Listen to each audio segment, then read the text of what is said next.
یہ کون ہیں جن کی سواری رسول اللہ ہیں صلی اللہ علیہ وسلم؟ یہ کون ہیں جو جنت کے جوانوں کے سردار ہیں؟ یہ کون ہیں جو مشابہ رسول ہیں؟ یہ کون ہیں جو اپنے نانا کے لائے ہوئے دین کی سربلندی کے لیے اپنے سامنے اپنے خاندان کے لخت جگروں کو قربان ہوتا دیکھ رہے ہیں؟ یہ کون ہیں جن کے خون کے وکیل وجہ کائنات بن رہے ہیں؟ یہ کون ہیں جن کی شہادت پر زمین و آسمان رو رہا ہے؟ کئی مہینوں تک سورج خون آلود رہا اور مدینے کا ہر پتھر ان کے غم میں خون کے آنسو بہاتا رہا۔ جی ہاں، یہ حسین ہیں رضی اللہ عنہ، حضور کے جگر کے ٹکڑے ہیں۔ یہ وہی ہیں جو وجہ کائنات کی گود میں ان پر سواری فرما کر، ان کی داڑھی مبارک سے کھیل کر، ان کی باہوں میں چھپ کر اپنا بچپن حسین بنا رہے ہیں۔ یہ وہی ہیں جن کو حضور فرما رہے ہیں، حسین منی و انا من حسین، اللہم احب حسینا۔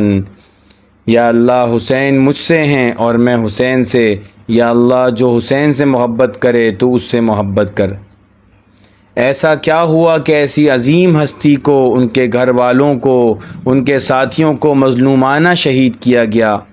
آپ کی شہادت کا واقعہ کربلا ایسا نہیں جن کو بھلایا جا سکے۔ نہ صرف مسلمان بلکہ ہر انسان اس واقعے کا درد اپنے دل میں محسوس کرتا ہے۔ یہ واقعہ تب سے شروع ہو گیا جب حضرت امیر معاویہ رضی اللہ عنہ نے اہل رائے کے مشورے سے یزید کے لیے اپنے بعد خلافت کی وصیت کر دی، تو ماں سوا 5 ہستیوں کے سب نے ان پر بیعت کر لی، اور 5 میں حضرت عبداللہ بن عمر، حضرت عبد الرحمن بن ابو بکر، عبداللہ بن زبیر، عبداللہ بن عباس اور حضرت حسین رضی اللہ عنہ شامل تھے۔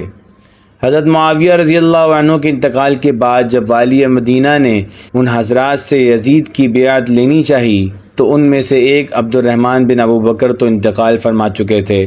حضرت ابن عمر اور ابن عباس سے مسلمانوں کا شیرازہ نہ بکھرے اس وجہ کر بیعت کر لی، مگر ابن زبیر اور حضرت حسین نہ مانے اور مکہ کا رخ کیا۔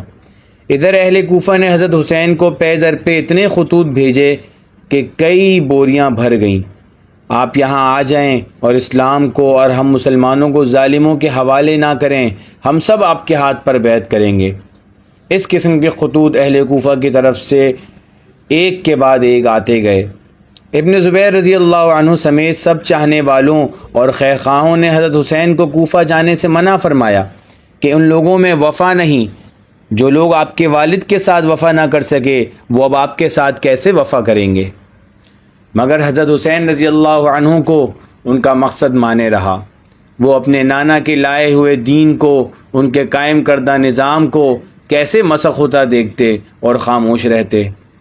لہٰذا انہوں نے اپنے چچا زاد بھائی مسلم بن عقیل کو حالات کا جائزہ لینے کوفہ روانہ کر دیا۔ کوفہ والوں نے ان کا خوب استقبال کیا اور چند دنوں میں 18,000 کے قریب لوگوں نے امام حسین کے لیے مسلم بن عقیل کے ہاتھوں بیعت کر لی۔ جب انہوں نے دیکھا کہ حالات سازگار ہیں اور اہل عراق یزید سے متنفر اور بیعت حسین کے لیے بے چین ہیں، تو انہوں نے حضرت حسین رضی اللہ عنہ کو کوفہ آنے کی دعوت دے دی۔ 8 ذی الحج 60 ہجری کو حضرت حسین رضی اللہ عنہ نے کوفہ جانے کا عزم فرما لیا۔ ادھر کوفہ میں خط لکھتے ہی جیسے بقضائے الہی حالات جیسے یکدم بدل گئے۔ نعمان بن بشیر رضی اللہ عنہ جو کہ کوفہ کے ولی تھے ان کو معزول کر دیا گیا۔ عبید اللہ بن زیاد کو کوفہ کا ولی مقرر کیا گیا۔ ابن زیاد نے آتے ہی مسلم بن عقیل رضی اللہ عنہ کو گرفتار کروایا اور ان کو کوفہ کی سب سے بڑی عمارت کے اوپر لے جا کر وہاں سے نیچے گرا کر شہید کر دیا۔ انہوں نے شہادت سے پہلے ایک وصیت فرمائی کہ حضرت حسین رضی اللہ عنہ کو راستے سے واپس بھیج دیا جائے اور کوفہ ہرگز نہ آنے دیا جائے۔ ادھر سے حضرت حسین رضی اللہ عنہ ثعلبیہ کے مقام تک پہنچ گئے۔ وہاں ان کو مسلم بن عقیل کی شہادت کی خبر ملی اور ان کی وصیت بھی پہنچی۔ کچھ ساتھیوں نے واپسی کا مشورہ دیا، مگر بنو عقیل سب کے سب کھڑے ہو گئے اور کہا کہ ہم مسلم بن عقیل کا قصاص لیے بغیر ہرگز نہ جائیں گے۔ ادھر حضرت حسین رضی اللہ عنہ پر بھی اپنے چچا زاد بھائی کی شہادت کا صدمہ تازہ تھا۔ انہوں نے کہا کہ مسلم بن عقیل کے بعد اس زندگی میں کوئی مزہ نہیں، لہٰذا انہوں نے آگے کا سفر جاری رکھا۔ مقام زیالہ پر پہنچ کر پڑاؤ ڈالا اور وہاں ان کو عبداللہ بن لقیط رضی اللہ عنہ کی شہادت کی خبر ملی، جن کو انہوں نے مسلم بن عقیل کا حال لینے کے لیے کوفہ روانہ فرمایا تھا۔ ادھر حضرت حسین رضی اللہ عنہ جہاں جہاں راستے سے گزرتے، لوگوں کو ان کے مقصد کا پتہ چلتا، لوگ ان کے ساتھ شامل ہوتے جاتے۔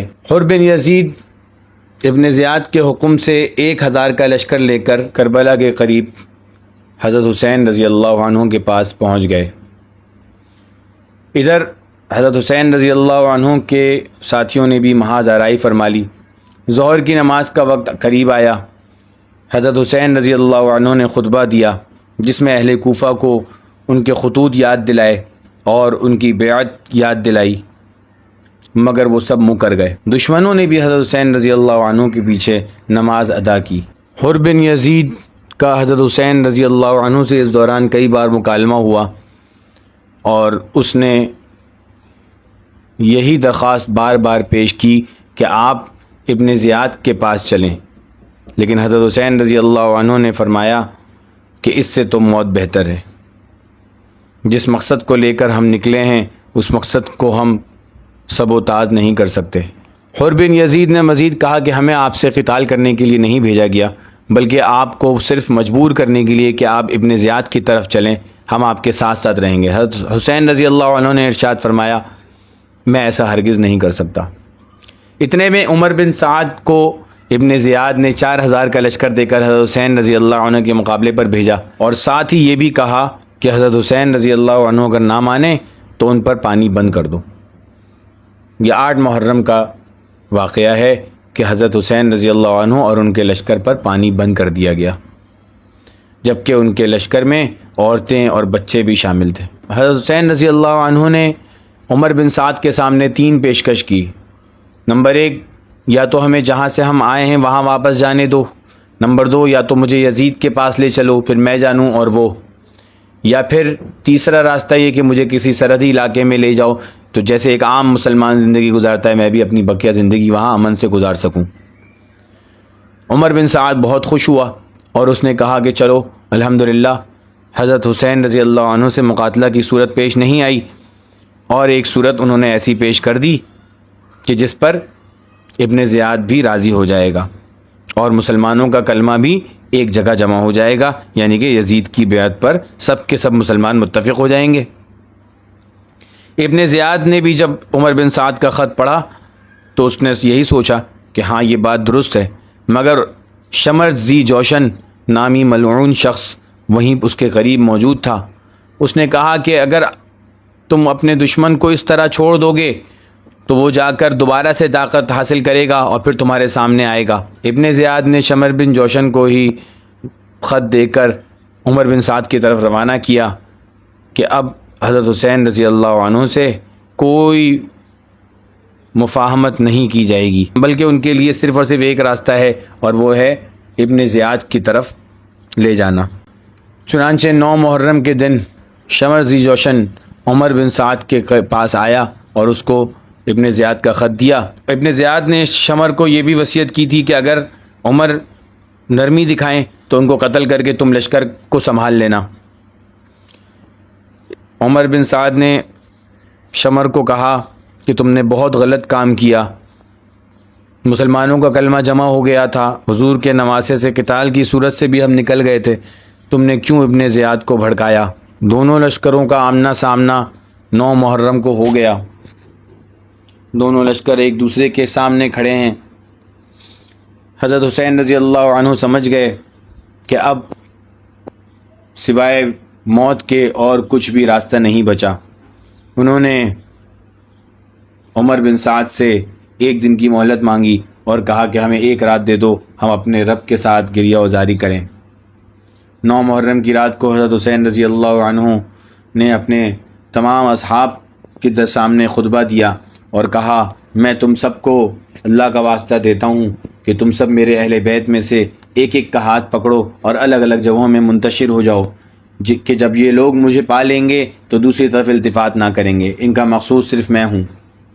مگر ان کے گھر والوں نے سب کے سب نے ایک زبان ہو کر کہا کہ ہم آپ کو چھوڑ کر ہرگز کسی قیمت پر نہیں جائیں گے، ہم سب آپ پر اپنی جان نچھاور کر دیں گے۔ انہوں نے پھر بنو عقیل کو کہا کہ تمہارے گھر سے مسلم بن عقیل شہید ہو گئے، یہی کافی ہے، تم سب کے سب چلے جاؤ، میں تم سب سے راضی ہوں۔ مگر انہوں نے کہا کہ ہم لوگوں کو کیا منہ دکھائیں گے اور ہم اپنے رسول کو کیا منہ دکھائیں گے، ہم آپ کو ہرگز چھوڑ کر نہیں جا سکتے۔ 10 محرم کے دن لشکر آمنے سامنے ہوا۔ حضرت حسین رضی اللہ عنہ کی جماعت میں سے ایک ایک کر کے لوگ سامنے آتے گئے اور کٹ کٹ کے سب گرتے گئے۔ آخر میں ان کے بیٹے علی اکبر رضی اللہ عنہ ان کے سامنے آئے اور وہ بھی شہید ہو گئے۔ وہ اپنے تمام ساتھیوں کی لاشیں اٹھا کر اپنے خیمے کے سامنے رکھتے رہے۔ اب آخر میں حضرت حسین رضی اللہ عنہ کربلا کے میدان میں اکیلے بچ گئے، وہ بھی جو زخموں سے چور تھے۔ مگر جس طرف بھی رخ کرتے سارا لشکر بھیڑ بکریوں کی طرح ادھر ادھر ہو جاتا، کسی کو بھی حضرت حسین سے مقابلے کی ہمت نہ ہوئی۔ شمر نے کہا تم سب اکیلے کوئی بھی ان سے مقابلہ نہیں کر سکتا، ایک ساتھ ان پر حملہ کرو۔ چنانچہ سب نے ایک ساتھ حملہ کیا اور وہ زخموں سے چور ہو گئے۔ اسی دوران ظہر کی نماز کا وقت آیا، آپ نے نماز کی مہلت مانگی مگر ظالموں نے نماز کی بھی مہلت نہیں دی۔ آپ نے فرمایا کہ نماز تو میں پڑھوں گا، چنانچہ آپ نے نماز کی نیت باندھی۔ اسی دوران آپ کو ایک نیزہ آ کر لگا اور آپ زمین پر سجدے میں گر گئے اور شہید ہو گئے۔ اس کے بعد حضرت حسین کے سر کو کاٹ کر ابن زیاد کے پاس لے جایا گیا۔ ابن زیاد نے حضرت حسین کے سر کو چھڑی سے ان کے ہونٹوں پہ لگایا تو وہاں موجود نعمان بن بشیر رضی اللہ عنہ نے کہا کہ اپنی چھڑی کو پیچھے کر لے، میں نے ان ہونٹوں پر حضور کے ہونٹ مبارک کو لگتے ہوئے اور ان ہونٹوں کا بوسہ دیتے ہوئے دیکھا ہے۔